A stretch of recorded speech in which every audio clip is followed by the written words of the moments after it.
Welcome to another episode of FCS Delivered, where we're a little out of breath because we've been sprinting to the FCS finish line. I'm Craig Haley, along with co-host Gary Reasons. Gary, how you doing today? And who is that behind you? Well, hey, Craig, I've got a special guest here. I've got Santa Giant. He's gonna look in on our show here, and he's gonna watch it. This is something that I've had for many years. It was a gift from a close family friend, and they've remained friends ever since my days back with the Giants. And this is something that I have in my office, but it's a good keepsake. And I hang Mardi Gras beads on it and everything else. It's kind of a go-to for fun stuff. So Santa Giant is joining us for this podcast. Well, I think Santa Giant answers the age-old question: is it okay to decorate for the holidays before Thanksgiving? I'd say yes. I would say yes too. I have a crazy travel schedule, and so we've got things done inside of the house already and outside of the house. It's crazy, but that's okay here in Texas. Because we decorate the neighborhoods pretty well, and everybody enjoys it. And I'm a little ahead of schedule, but that's a good thing. Well, the FCS season is a little ahead of schedule because we're almost to the end of the regular season. We're going into week 13. We're going to preview that. We'll look back a little bit to week 12. We'll talk FCS National Awards on campus. Of course, Seth, Biley, and Graham Bell are our producers, Gary. Let's just talk last week for a few minutes. Our FCS game of the week, it was another good one. Montana State, number 2, won 30-28 at number 4, UC Davis. Tell us about this game, Gary. Well, it was fantastic, Craig, and it kind of led. The expected billing on this thing was a big game, and it really was a big game. Montana State really took control of it early on, right from the start, and then late in the ball game, UC Davis had a chance to kind of close the gap, and they did that, but it wasn't enough, and Montana State was able to take over. Just think of the young man that we awarded last year for the Doris Robinson Award, Tommy Biley, and really what he's done this season to lead the Bobcats, and it's just been tremendous. And really how he played in this game is exemplary for him and really his whole team. And what they have done, the Bobcats this year, they've cemented themselves, and they've won the Big Sky Conference. They're going to get the automatic playoff bid. It's really very meaningful. The team we visited last week in UC Davis, Jim Plow has done a really nice job with their football team. Congratulations to them for what they've done this season. I expect to see them in a good position in the playoffs. So not all lost there for them, but it was a great ball game and definitely a game of the week to look at. Yeah, and surrounding Montana State, number 1, North Dakota State won. They beat Missouri State. South Dakota State, number 3. They beat Southern Illinois. So they're keeping pace as well. So there wasn't great impact on the top 5 of the FCS Top 25 poll, but the game of the week did impact a little bit. UC Davis dropped one spot to number 4, moving up to dropped one spot to number 5, moving up to number 4 was South Dakota. They flip-flopped a couple times, so no surprise there. Just a great week all around. Obviously, we had a lot of postseason berths were cemented. And South Carolina State was one. They won the MEAC title, moved into the top 25 poll. Obviously, Jackson State and Southern clinched the SWAC championship game bid. And then, of course, 5 of the 10 automatic playoff bids they're all ranked teams. Mercer, Richmond, UIW, Abilene Christian, which we'll be talking plenty about in this episode, Montana State, they've all clinched. Everybody likes the win and in scenario, Gary. There's 5 more bids to go out. What do you think of some of these other win and bid scenarios? Well, there's some excellent ball games to go out there. So, let's take a look at some of these matchups. All you have to do is win, and you're in. So the Big South OVC, SEMO, Southeast Missouri, they're going to be at Tennessee State. So if SEMO gets that win, they're going to punch their ticket. In the Missouri Valley Conference, North Dakota State, they got that South Dakota game this weekend. So North Dakota State punch it. They're right there. And also in the NEC, this might be a very unique game. The Duquesne at Coastal Carolina. The winner of this game moves on. So the Patriot League is pretty cool as well. Lehigh, they're going to be home versus Lafayette. If Lehigh gets this win, they're going to be in. Pioneer League, Drake is going to be at Stetson. Drake can get there. Celebration Bowl, you talked about, Craig. South Carolina State's going to look at meet the SWAC champion. That's going to be Southern at Jackson State. That game is going to be on December 7th. So we still got a lot of jockeying for position for some of these automatic bids and yet to be determined. But it's going to be a fun weekend to watch games as well, because some of these guys can punch their ticket, and also the playoff selection committee is going to be hard at work on Sunday morning figuring everything out. That's right. 24 teams will be in 12:30 Eastern on ESPNU is the playoff selection show. Now, most of these remaining conferences, all the scenarios are known. They're not too messy, except for maybe the Patriot League. If Lehigh doesn't win, Holy Cross doesn't win, which is tied for the first right now, but Lehigh owns the tiebreaker. And Bucknell, if somehow they finish in a three-way tie, it would go all down the tiebreakers and eventually getting to a committee of the 4 teams that aren't tied for first place. Their ADs will select their automatic bid. So yeah, you always get something a little wild, but they're good races all around, and they're pretty straightforward how it can be done. Is there one remaining, of the 5 bids that have to go out still that kind of excites you the most, the scenario going into the week? I'm going to have to say the Northeast Conference, and really because of this. I like to play the game, and one of the teams advances. That's kind of the thing, and that's what's going to happen here. So that winner of that game for Duquesne and Coastal Carolina, that team that wins that game goes on automatically with an automatic bid. So I think that's the compelling one to kind of look at, and that'll be fun to the end of that ball game, Craig. What one excites me? The number 1 team in the nation, North Dakota State. If they don't win at South Dakota, it gets a little messy, because it could wind up as a 3-way tie, a 2-way tie. Obviously, the Bison have clinched at least a share of the title, but they want to win the AQ from the Missouri Valley Conference. They want to be the number 1 seed. It gets a little messy if say, South Dakota State, North Dakota State, and South Dakota all finish 7-1. I think the Bison would still hold on to a top 2 seed because they beat South Dakota State. South Dakota State beat South Dakota. That, a better record scenario. I just think it would still, the Bison are still secure for 1 or 2, as long as it's not a blowout against South Dakota. If they were to lose, that's probably not going to happen.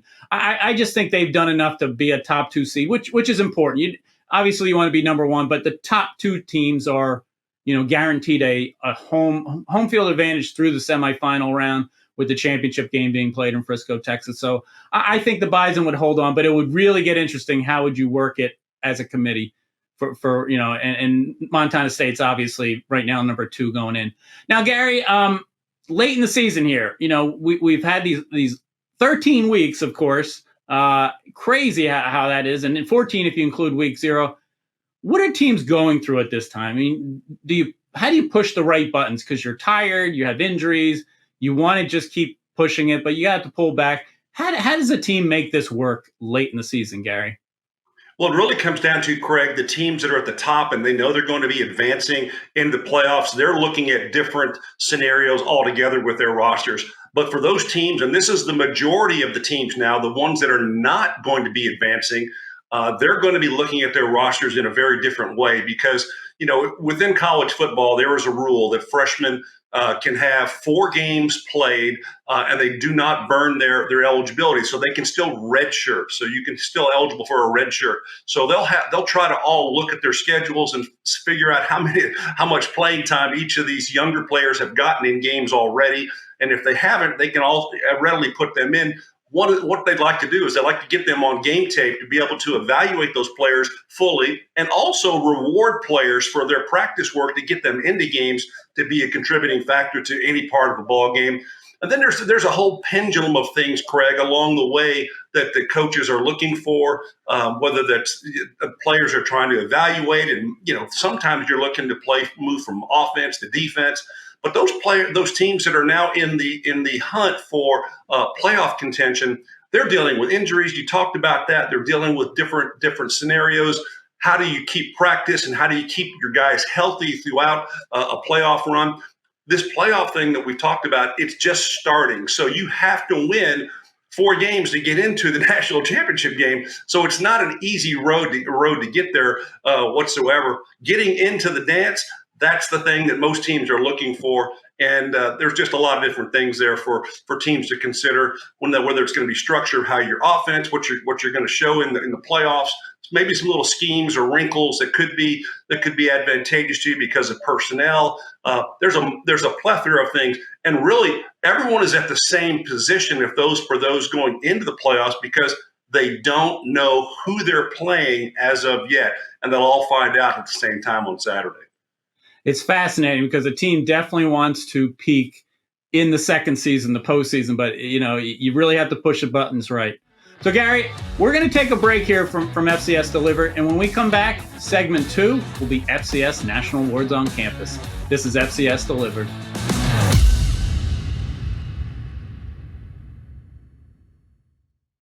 Bring rings to beach wedding. FedEx presents Tall Tales of True Deliveries. Just another day on the job. We did this for love. See what we can do for your business. FedEx.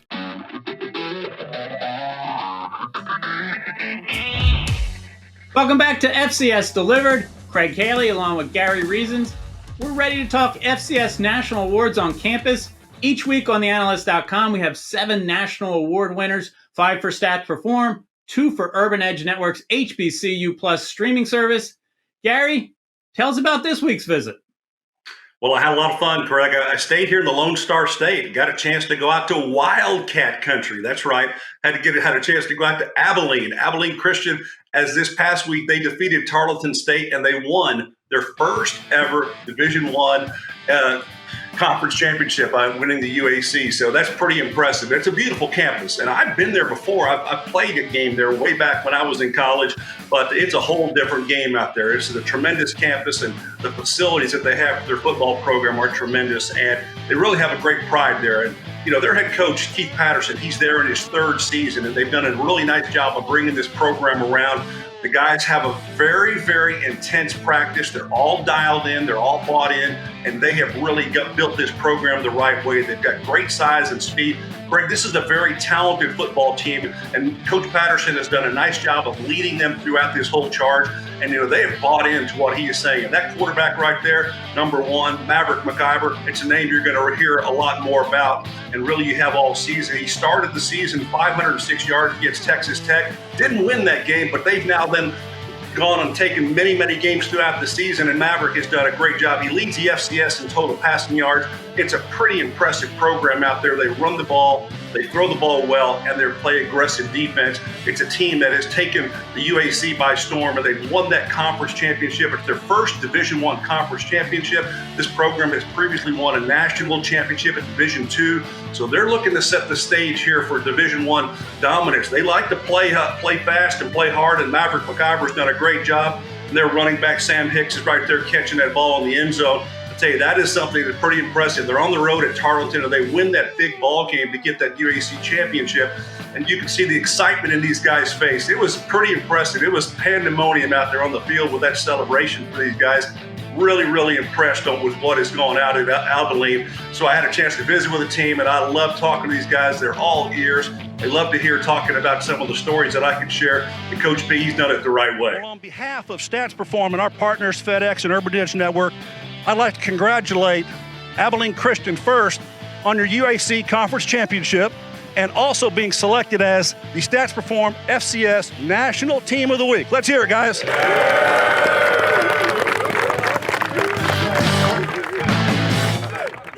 What a great bunch of guys, Craig. And it was really, they've done it the right way. They've got a lot of work to do yet. They've got one more game this week. They play Stephen F. Austin on the road in Stephen F. Austin in Nacogdoches, Texas. So they're going out there for that ball game. But congratulations to the Wildcats on their UAC championship and now their automatic berth into the playoffs. They're going to have a watch party at the stadium in the suites level of their stadium. It's going to be a fun weekend for them overall. They're going to play the game on Saturday night and head back to Abilene for that watch party. So it's going to be a quick turn around for them from Nacogdoches. It's going to be a 5.5-hour bus ride all the way back, but nonetheless, it's going to be well worth it. Hopefully, they're going to be in good spirits for everything that goes on. So, congratulations to the Wildcats and that group. Evan Nemec, the associate AD for athletic communications, was our host there. Great job, Evan. Thank you for the help there. Had a chance to visit with several of the players, including Maverick McIver and Sam Hicks, and talking to those guys. You really sense what Coach Patterson has instilled there over the last several years, and how impressed I was with them about how they communicated. And guys, this is a football team that's going to be a contender in the playoffs. I loved in watching the on-campus video, Gary, that they already have the UAC champs graphic up on their scoreboard. Even though they played on the road, they've got it up at home already. I love that. But speaking of which, they weren't picked even close to being UAC champs. They were picked 6th in the preseason conference poll. A lot of times people say, preseason polls are just on paper. Does that factor in? You think that motivated them this year? I think that they knew that they had a lot of talent. I think they knew that if they played together, and really they have gelled. This is a team that has pulled together in different ways to win football games. And that's kind of, I think, the mark of a quality football team. And I think it starts with the culture. And Coach Patterson has got 3 principles that they talk about all throughout these guys. And every time you talk to them, they bring those 3 things up. And it comes down to believing in yourselves and believing in your teammates and understanding what your role is. Do your job, so to speak, and then you take the skill, the athleticism, and it takes care of itself. And they've won ball games that way. And I think they have really accomplished something pretty impressive, and Wildcats need to be proud. Outstanding visit to see you at Abilene Christian. Certainly our deserving Stats Reform FCS National Team of the Week. You can find all 7 of our award winners this week on TheAnalyst.com. Every week, we do it on Monday. Special one to point out this week, though, Gary. HBCU Plus National Team of the Week. It was the Mississippi Valley State Delta Devils. They ended a 15-game losing streak dating to last year by winning at Florida A&M, which was on a 23-game home winning streak. So just fabulous job all around for Mississippi Valley State. They were our HBCU Plus National Team of the Week.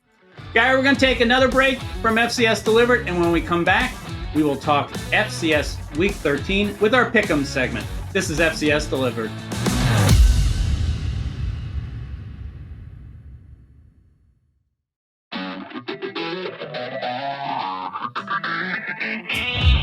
Welcome back to FCS Delivered. Our third segment is always our weekly Pick'em segment. This is Week 13 for Gary and I. Gary, there are some great rivalry matches all around and games that impact playoff scenarios, conference championships. You can kind of put it all together with Lafayette at Lehigh. That's our FCS National Game of the Week. In the Patriot League, it's noon Eastern on Saturday. It'll be on ESPN+. Lehigh and Holy Cross are tied for first, but Lehigh can win the automatic bid to the playoffs with a victory over their rival. What do you think of this 160th meeting of the rivalry? Did you say 160? That's a long time playing football against an opponent. That's amazing, man. So yeah, this is a game. This is going to be fun. Lehigh, if they win, they get in. It's one of those things that you're trying to claw and scratch and get everything that you can do in there. And I think that it's going to be a fun ball game, Craig. So I'm going to have to go with Lehigh in this one. They've got something on the line here that they really want to take hold of, and that's a conference championship. So I'm gonna take Lehigh in this one with Coach Cahill. Could you imagine as a New York Giant if you had to play the Eagles or the Cowboys 160 times, Gary? I don't know if you would have survived that. A great game all around. Actually, it's the first time Lehigh and Lafayette are coming into this game. First time in 19 years where they're both over 500. Obviously, Lafayette wants to spoil everything for Lehigh. And you know what? I'm going to go with Lafayette, Gary. I think it could go either way. Obviously, Lehigh's the favorite at home. Coach John Troxell's team, is maybe underperformed after going to the playoffs last year. Jamar Curtis is still, getting it done, 1,000-yard rusher. He leads the Patriot League in touchdowns. Dean DeNoble maybe hasn't had quite the year he had last year, but against their better opponents, he's been tremendous. So, yes, I'm going to go at Lafayette in an upset. Either way, it should be a close game in a packed house at Goodman Stadium. Gary, as we mentioned, there are great games all around this week. You can go out to the Brawl of the Wild and every year say that's the game of the week. Montana at Montana State. Tell us about who's going to win this one. Yeah, it is going to be a brawl. It's an in-state rivalry. There's no doubt about that. This is a game that everybody circles on the calendar up there, and this is the one you want to go to. You want to be a part of. You want to get everything going because this is a fun environment. It's a fun atmosphere. You got two quality football teams. Obviously, Montana State, 11-0 on the season. They have had a tremendous run, and I think that they're going to have a little bit more in the tank, so to speak, than Montana in this one. So I think that Montana State is going to get the nod here. But that's going to be a fun ball game, Craig.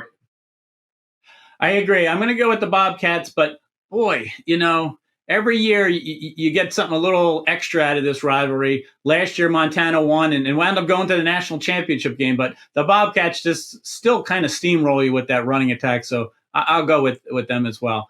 North Dakota State at South Dakota, 1 versus 4. I'm going to go with the Bison. Yeah, I think the Bison are probably going to be the pick here in this one. It's going to be a close ball game. I don't think it's going to be one that North Dakota State is going to run away with, but I think in the end that they're going to have enough in the tank to outlast South Dakota on the road in a pretty hostile environment, perhaps in that dome inside there. Well, since you can make a case for a couple teams up top from the Big Sky, the Missouri Valley, I think the Bison, if they want to pound their chest here and really say, hey, we're the best team in the nation, we're the number 1 seed. We'll find out, though. It's a great matchup for Week 13. Southeast Missouri at Tennessee State. I'm going to go with SEMO. You're going to go with SEMO, huh? Okay. Well, I'm going to go the other way. I was out at Tennessee State there a little bit earlier this year, and Coach George, well, he's got it going on there, I think, and maybe he's going to surprise SEMO here in this one. I'm going to go with Tennessee State this one, Craig. It should be a fun matchup. You got two quality football teams going at it late in the year, and let's just see how this one unfolds. Well, I threw on SEMO right away because I wanted to challenge you on that pick. We'll see where that one goes, but big implications across the Big South OVC with that one. Duquesne at Central Connecticut State. The winner gets the NEC automatic bid. You mentioned it earlier. Duquesne on the road, but boy, Central Connecticut State are undefeated at home, Gary.